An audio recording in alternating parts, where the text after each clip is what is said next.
Hello all, as I had said, I'll be back with the last part. That's part 3 of economics for grade 9 chapter 1.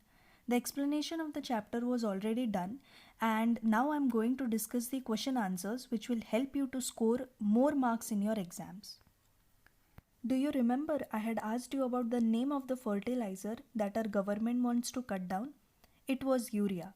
So this question that is there in your textbook can be elaborated with this current knowledge.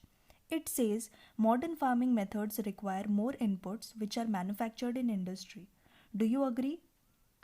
So the first point tells us about the modern farming methods using HYV seeds and agricultural implementations like tractors, proper irrigation facilities.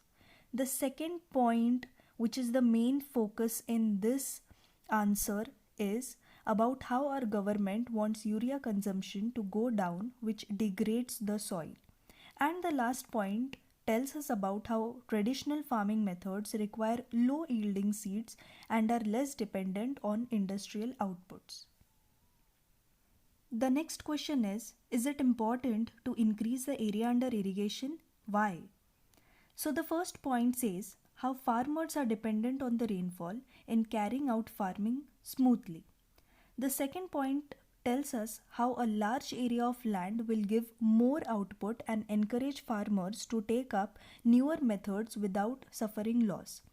You can even include the third point, which I had discussed in my previous video. It says to provide insurance coverage for crops through a scheme called Pradhan Mantri Fasal Bima Yojana, which will help the farmer in unforeseen events. Last but not the least, on what terms did Savita get a loan from Tejpal Singh? Would Savita's condition be different if she could get a loan from the bank at a low rate of interest? The first point here states how Savita got a loan at a high rate of interest from Tejpal Singh, whereas in the second point it is clearly stated that the same loan can be acquired at a less rate of interest from bank, and the bank which majorly helps the farmers is known as NABARD. So students, here I have just shown you 3 examples on how to write some good, knowledgeable and up-to-date points which will help you to gain more marks. I want to share a quote which is very important for you all. I don't want you to look back and say, I wish I could have done better. This simply means you have the power to do so much better than what you are doing now. Later, you don't have to regret that you could have done much better.